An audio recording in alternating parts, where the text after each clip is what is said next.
Welcome back to another episode of Future Fridays here. Today we got Tyler Pauly, the Director of Esports from Concordia St. Paul. Tyler, good morning and thank you for joining us today. Yeah, thanks for having me, Mike. I appreciate it.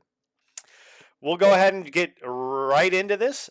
Could you give us a quick little introduction to you yourself and then how you came about going to Concordia St. Paul and even getting yourself into esports?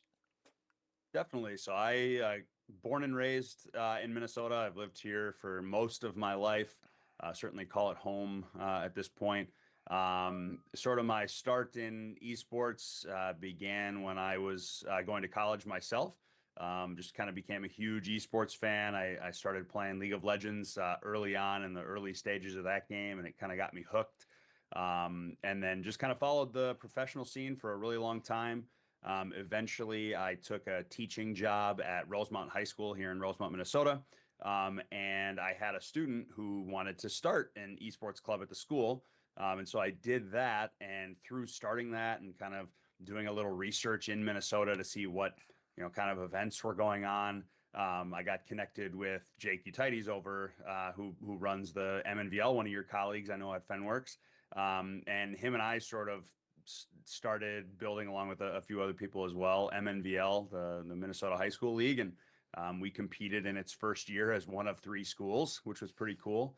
I stayed there for a few years, and then in 2021, the Concordia St. Paul job opened up, and I got that job, and then I've basically been there ever since running this program. It's kind of how Wisconsin got started too. We got invited to like a local tournament and there was three schools from the state there and we're like, let's start our own thing. And that's kind of just how this whole thing blossomed. As much as people rag on League of Legends, I will say that is the reason why all of this exists. So 100%. we all owe thanks to League of Legends. So I completely agree. so as far as your program goes, can you kind of give us an overview as to like, what your schedule may look like?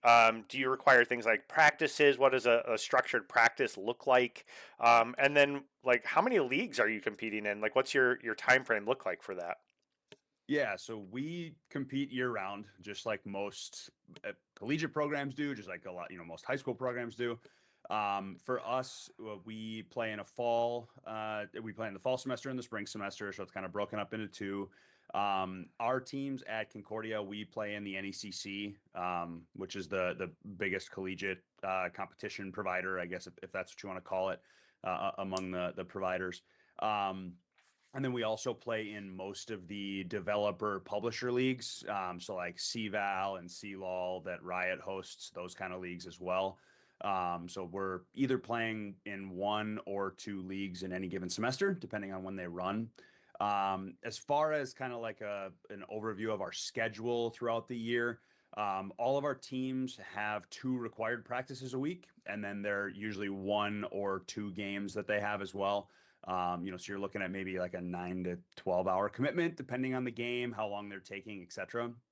Um, we kind of keep it that way because we like to keep our schedules flexible for our players. They obviously have a lot of other things to focus on as well outside of just esports and collegiate. But we also feel like that model's been pretty successful because one of the biggest issues in esports, as I'm sure you know, is burnout. And so we're trying to keep our players fresh and make sure they have enough time to certainly come in and improve and gel as a team, but also have time to focus on academics and other things within their lives.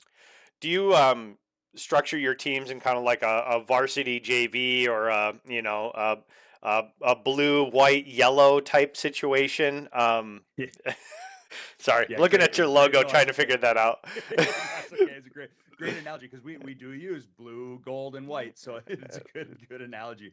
Yeah, it honestly kind of depends on how many teams we have for each game. For the most part, we don't call them like varsity academy or anything like that, but our blue teams, so to speak, are sort of our top teams. And then if we have multiple teams for a game, Valorant, for example, we usually have 3 to 4 teams every year. We'll kind of go down from there. So we do, we hold tryouts just like any other sport. We select teams based on those tryouts, etc. We don't cut anyone. I don't know how common that is around the collegiate esport, maybe just esports space in general. But everyone's on a team in some capacity, everyone's on a roster in some capacity. But we do have sort of the top end, I guess you could call it varsity, and then everything underneath that, academy, developmental teams, etc. When you're going about either recruiting players or just looking for team selection, do you take their characteristics and like their personality into consideration when selecting teams? And can you kind of give us a little insight as to like what you're looking for incoming students or incoming team members? Yeah, I mean it's kind of twofold in that recruiting is one thing, and then when you're in our program, it's another thing. Even though there certainly is a decent amount of overlap. Some of the biggest things I look for in recruits, I would say the number one thing, honestly, is communication skills. When I have a recruit who is when I have a recruit who's willing to reach out first, like make the first connection or fill out our recruitment form, that says a lot to me, right? Just them showing interest in general, but then being able to have some sort of either Discord communication with them, call with them and their parents, etc. That really says a lot to me, because that to me is a really important life skill. That's something we focus a ton on in our program, is developing the life skills in our players as they go through our program, not only competing in our program on teams, but also just for Concordia in general. Communication is number one for sure. And then other things outside of that, just teamwork, dedication. Are they showing up to their practices, but then are they also playing on their own, trying to improve? I will say one of the biggest misconceptions I think I see in esports, especially at the high school level and in younger players or maybe more inexperienced players, is this thought that all they need to do is just grind solo queue or grind ranked or whatever it might be. When in reality, a lot of times that can actually be detrimental. And so the dedication that I'm specifically looking for is, are they dedicated to the improvement side of it, right? Are they seeing, are they reviewing their gameplay? Are they seeing how they can improve and then working to improve in those areas? I think those kind of three things are the biggest thing from a recruitment standpoint. As far as in program, I would say I still look for all of those things. They just look a little bit different. The communication side of things, more within the team. Are they communicating with their teammates, coaches? Are they communicating with me, etc.? And then teamwork, again, dedication, making sure you're showing up on time, making sure that you're doing what you're supposed to be doing in practices, all that kind of stuff. I think number one, I'll make sure that I clip that to not just grind solo queue, because I think that that is an underrated comment, that I see a lot of players are like, oh, I gotta play for 3 or 4 hours to warm up before my game, and it's like, no, you're mentally exhausted after that. Yes. So I Yep. think that's a really good point. Outside of your competitive teams, do you also have opportunities for like almost like intramural play or just more casual play? And do you then also offer some of those additional like tertiary roles within your program, like broadcasting or helping with like event planning and stuff like that? On the like club side of things, we don't offer anything on that end. Everyone in our program is a varsity athlete. We're essentially, for all intents and purposes, we're considered a Division II sport on our campus, even though we're not under athletics. So everyone in our program is competing on a roster in some capacity. And honestly, that's mainly because even though and I know we'll talk about kind of our space maybe in a little bit as well, but even with the amount of computers and stuff that we have, which certainly is a decent amount, we have a great space. We don't have enough time built into our space to allow for that as well, because we have a decent sized program, we have a decent amount of teams. So on that side of things, we don't. However, on the broadcasting, event, that kind of stuff, we do have student positions within our program that I hire for every year. Um, a lot of times, if I don't recruit specifically for those programs, someone's not necessarily coming to Concordia to be, say, a streamer for us, for example. I like to hire within our program. One, because a lot of our students like to have on-campus jobs, keeps them around. But two, they also are usually good at the things that I'm looking for them to do, whether it be streaming, casting, events, so even social media type stuff. So I hire students for all those positions, and I recruit for it too when I visit schools, or I'm posting online, whatever it might be. I'm always advertising for that. We're always looking for people who want to cast, who want to stream, who want to do social media, content creation type stuff. We do all of that. And on top of that, I know we'll talk about scholarships in a little bit as well, but they are seen as players within our program. So all of the scholarship benefits, the access to our arena, all that kind of stuff, they get all of those benefits as well, just for being a part of our program. And then on top of that, something that I think is kind of unique that we've done in the past is we've created esports internships in our program. So some of our players in just different programs at Concordia. We've had a kinesiology player, a sports psychology major in the past, as well as a data analytics major in the past. Do internships within our program where they essentially meet with me. We come up with sort of a something, not necessarily a program, but something, an end goal, so to speak, for them. What specifically can they do to help our program? The data analytics student, for example, helped us analyze how our top Valorant team was playing basically throughout the year and what we could improve on through the use of data, which was awesome. And he received school credit for that because that was sort of his internship, so to speak. So we also offer things like that as well. So it's almost like an independent study option is available. That's Pretty much, yes. There's a plan. You go execute the plan. We kind of meet, a couple of times about it to kind of just make sure you're on the right path. How can we use this, etc. And then at the end of the day, yeah, as long as you meet certain goals, then you get school credit for it. I think that's going to just be an awesome transition then into our academic balance and expectations here. So, so that's really cool that these students can come to you with these types of projects and get some more real world experience in order to help develop their portfolios. Um, can you kind of give us a quick idea as to how you help some of those transitions into those positions? So not only from like the from high school into college transition, but then as your upperclassmen are starting to look to transition out into the real world, do you have things in place in order to help them transition successfully? Yeah. So I'll kind of hit that in two parts. I'll talk about kind of our esports program and what we do first, and then I can talk about sort of Concordia as well. For us within our program, for the first transition piece, high school to college, one of the biggest, I think, transition pieces that I see that's missing a lot of times in freshmen specifically is sort of the structure of their day-to-day life. When they're in high school, they're sort of told what their schedule is, right? And in college, that changes a lot. Well, you have your, classes during the week. You don't have them as often. There's a lot more, I guess, quote unquote, free time to do things.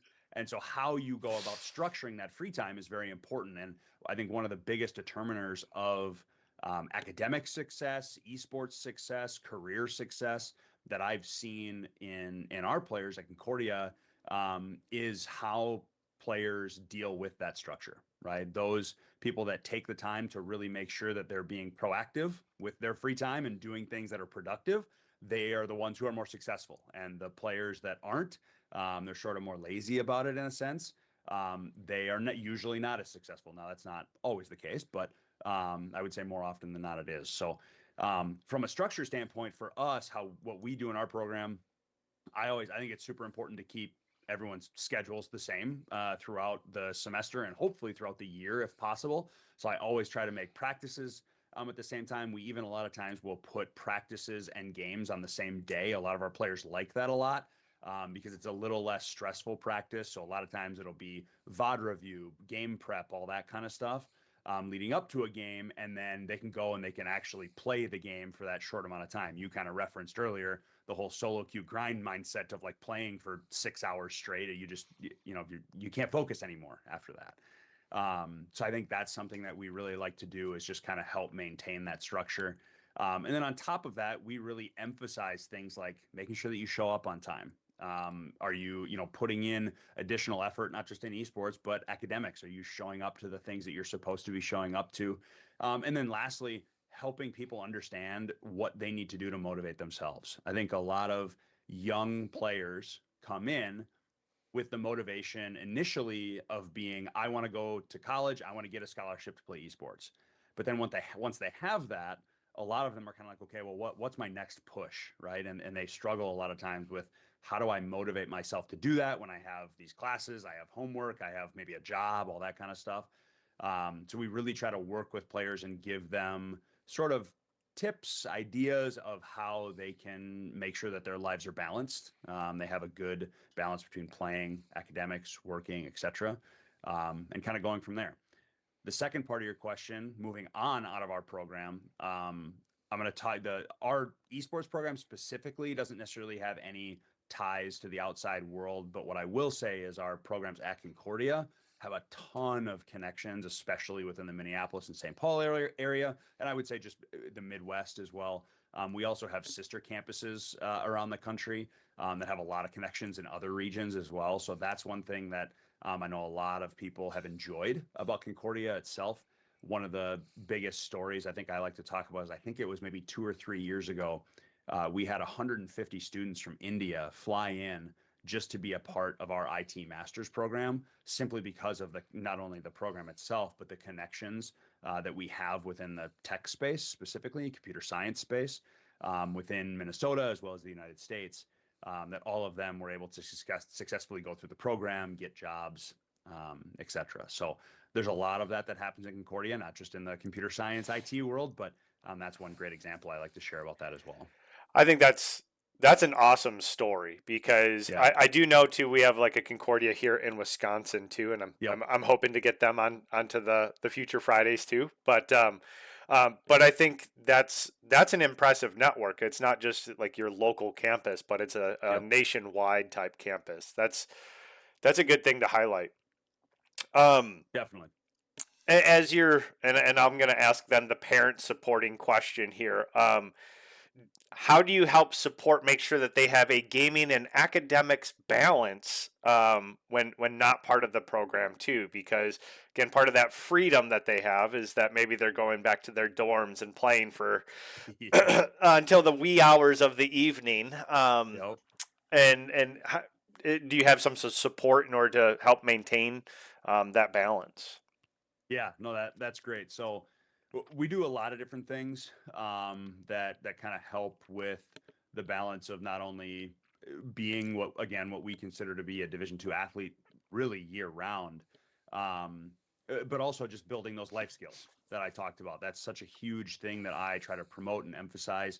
And so some of the things that we have weekly study halls that we have staffed. The players are able to show up. They can have tutors show up there as well. They can do it in groups. They can do it individually, etc.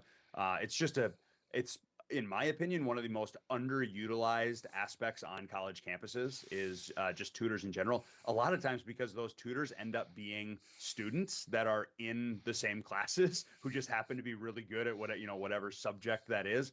And the students that do utilize that seem to have a lot of success. So that's one of the biggest things that we do from an academic perspective. I also conduct grade checks throughout the semester. We always do a big midterm grade check each semester. And if students are not meeting sort of our minimum standards within the program, we set up a meeting and then we put together sort of, all right, what are the expectations moving forward? What plan can we make to get you kind of back on the right track? And all of our players follow and agree to a code of conduct that essentially I put together, and part of that code of conduct is staying academically eligible to be able to compete. So all of that sort of is in place again to help with the balance from an esports perspective, along with the only 2 practices a week, like I talked about. Um, we really think that we've found a good balance again for the students that want to take advantage of that balance. I think there's always the possibility that a student can come in and maybe be lazy about it. They might not want to take advantage of the tutors, for example, or take advantage of the study halls. And at the end of the day, they're adults, right? And I think a lot of that is lost sometimes too. That these students are adults and they get to make their own decisions, and we want to be able to be there for them to give them as many options as possible to be able to help them kind of along the road so that they build those life skills. So once they leave school, they're not dependent on other people. They've built those life skills, they understand it themselves, and they're able to really hone those skills and then use them once they leave. I'm gonna then transition right away into the eligibility requirements here because I'm going to assume that this goes hand in hand with scholarships and financial support as well. That there is then that eligibility that you must maintain in order to receive those benefits. Is that accurate? Um, and then number two, are there different restrictions that come around scholarships and finances regarding being a Division II program? We've interviewed a number of Division III programs, so I assume there's some sort of difference between the two. Yeah, in a sense, yes. Mainly because how even though we're not under athletics, we still, again, as I mentioned before, we function as if we are a D2 athletic program. And the main reason that we do that is because it's one, there's already an established sort of um, management system, I guess, for how programs are run, right? Athletic programs specifically. But the nice part about esports is that we don't have all the red tape right now. I guess maybe that's good, maybe that's bad, depending on how you look at it. But we don't have a lot of the red tape that most of the NCAA programs do. But for us, it's awesome because we still have the scholarships like D2 programs do. We still run varsity programs like our other traditional sports do. So all of that is a positive part of it. As far as scholarships go for our program, the thing that I always love to highlight, and it was something that I sort of made a non-negotiable when I took the job at Concordia, was that every single player in our program, and I should say player and or staff member, if a student comes in again just as a caster or a streamer or whatever it might be, every single person gets a scholarship. Now that scholarship varies based on the game you're playing, your rank, team need, program need, etc. Lots of different factors. But we do have that esports scholarship in there for every single player, which is great. On top of that, Concordia also offers an academic scholarship, which is based on the cumulative GPA. If it's a high school player, it's your cumulative GPA from high school. If it's a transfer, if you're a transfer student, if you have 20 or more credits, you're considered a transfer student. So it's your cumulative GPA from the college or university you're coming from. Um, and we essentially stack those two scholarships as your sort of first award, they call it. There's lots of other scholarships and financial aid opportunities out there. Concordia has plenty as well on top of that, but those are kind of the two major ones, I would say. On average, at Concordia, most of our players are on anywhere from a 30 to 50% tuition scholarship. Some are more, some are less, again, depending on their financial situation. But the requirements for that and the eligibility piece of that is you have to be enrolled full time at Concordia, which means you have to take 12 credits as an undergraduate or 6 credits as a Graduate. graduate student. Yep. And then you have to take at least one in person class if you're an undergraduate. A lot of our graduate classes are online, so we don't have that requirement for graduate students. Um, Outside of that, maintaining a 2.0 or better is essentially that's a NCAA standard essentially across the country for traditional sports. Is you have to have a cumulative GPA of 2.0 or higher in order to be eligible the following semester to compete. So we have adopted that to kind of stay in step, so to speak, with everything else. And then on top of that, if a student has any sort of behavioral issues, outside of Concordia issues, et cetera, that obviously is taken into account as well. But for the most part, the two biggest eligibility pieces are those being enrolled full time and one in person class, and then making sure that your cumulative GPA stays above a 2.0.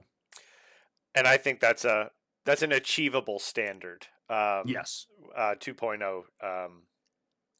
But that's good. That's good that there is some requirements in order to maintain that eligibility to again keep that carrot dangling in order to incentivize follow through. So I Yeah, appreciate. and I would add on just to add on top of that too, 2.0 certainly is not the goal, right? The standard is much higher than that within our program, and that's something that I make very clear. We have awards every semester that are academic related, and we if we beat if as a program we collectively beat our best ever semester GPA, there's rewards for that at the end of the year as well. So there's lots of incentives to certainly push above that 2.0.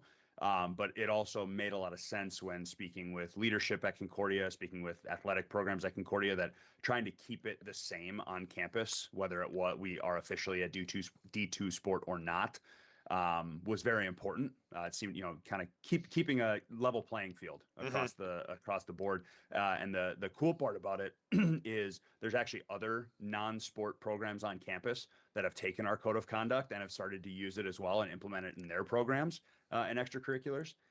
So it's kind of something really cool that is sort of spread across campus in a sense where everyone kind of understands this is the base standard for what we expect out of our student athletes at Concordia. And I really like that idea of this is the culture on our Yeah, campus, not just our program, but everybody that's here that's participating. This is all of our minimum expectations. That's a good it's very idea. cool. I like that. And so I guess that kind of transitions us perfectly into this like facilities type question too.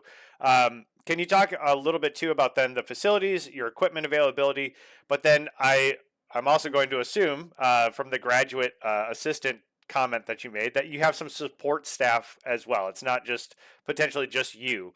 Um, so I guess can you give us a little bit of insight as to what your facilities look like, and then some of the additional support staff that your program offers as well?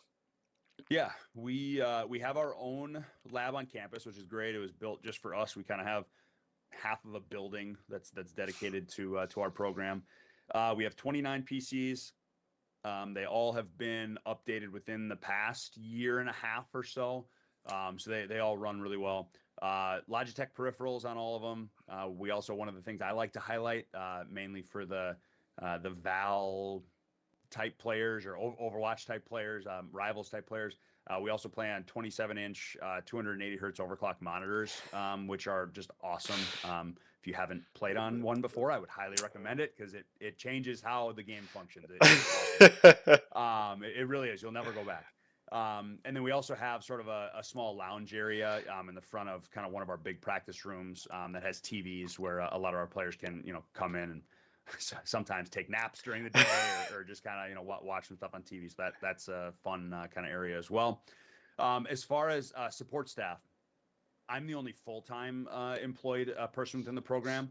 We do currently have coaches for our Valorant teams. We've sort of become to be or come to be known as a Valorant program in the past. So we have coaches there. The hope is that we'll be able to expand in the future as we continue to develop other games, other teams as well. And then on top of that, we don't have any specific graduate assistants. But I do have, like I said, those student positions that I've hired before. We also have a manager on staff who she's kind of there multiple nights during the week to help with teams, help captains, do scheduling stuff, all that as well. So plenty of people certainly around to help. And then, as I've sort of mentioned before, there's tons of on-campus help as well outside of our program. So it's been really, really kind of cool to see. Even though again, there's not a ton of full-time help. There's a lot of people who are involved in the program in a part-time sense, and it makes it feel like we have a lot of help. Sometimes it takes a village, they say. Correct. So Correct. to kind of close us out here, with you being in your program position for about 5 years or going on 5 years now, what has been your favorite like success story, or like your like this is this is the best experience that we've had so far? Yeah, I think I have a maybe two if I can share two. Oh yeah, go Um, for it. the first I would say is are the three Valorant coaches that I actually just referenced. I really want to shout them out. One, because the three of them are actually three graduates from our program. They're three of the best players we've had in our program, both rank wise and from a leadership perspective. But they sort of epitomize what we want from recruits in our program, as well as what we expect out of our players once they graduate. All three of them have gone on to do things in fields that they studied in. They're both, all three of them are very successful, both in their professional and personal lives. And yet they still loved our program enough to want to come back and spend some time every week coaching our three Val teams. So that to me is just a personal success story. I think that the three of them are just incredible human beings, and the fact that they want to come back and keep giving back to our program I think speaks to the culture and sort of the family that we've built within our program. It makes me happy that they certainly want to do that. So I always like to share that piece of it. And then I would say from maybe a competitive standpoint, I know maybe potential recruits are listening to this, but we had an awesome experience last year. Our top Valorant team, we finished as a top 4 team in the country last year. We got to go to nationals twice for 2 different, I guess, sort of events or organizations. One for NECC and one for the CECC. We got to travel down to Texas twice, all expenses paid by Concordia, which is also, I guess, another point that we have the full support of our Concordia administration and campus as a whole, which is great. So we got to fly down there, be a part of nationals. It was a really, really cool experience. Didn't finish how we wanted to, certainly, but it was still an awesome experience. Something that I know a lot of programs don't necessarily get to do a ton. Most of us don't have massive travel budgets to be able to go around and travel to things. So that was really, really cool. Certainly one of the highlights of my career. Not everybody gets to win, but sometimes just the experience alone is the coolest element of some of Correct. that. So, and at least you can say, yeah, we got to go to nationals twice. And there's going to be a lot of programs that don't get once. So, Yep, I think that's an awesome highlight. Um, definitely. Tyler, thank you very much for joining us today. I appreciate you sharing a little bit about your program and your community and culture that you've built there at Concordia. Are there any closing words that you'd like to bestow upon us before we close out today? Um, I don't have anything too crazy, to be honest with you. I really appreciate you obviously having me on. It's been awesome. Certainly love what I do, and hope we can keep doing this for a long time. I really appreciate it. All right. Thank you very much, Tyler. You have a great day. Thank you. You as well.